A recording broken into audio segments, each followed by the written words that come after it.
Dan murah. Alright. Dan murah. Lepas tu sempena Ramadan Karim. Okay.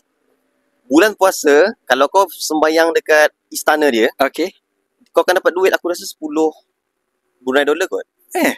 Setakat yang aku tahu. Setakat yang aku tahu. So ramai juga yang kita orang punya relatif relatif yang cerita benda ni pergi ke situ sembahyang tarawih. Benar ni.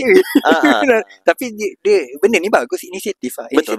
Dia nak mengimarahkan istana dia. Betul. Okay. So Brunei tu kita dah cerita sebab kita pun tak berapa tahu sangat. Apa makanan best dekat Limbang yang kau rasa best yang tak ada dekat Semenanjung? Jangan cakap Umai. Lepas tu aku nak cakap apa ni? Dah itu je. Okay.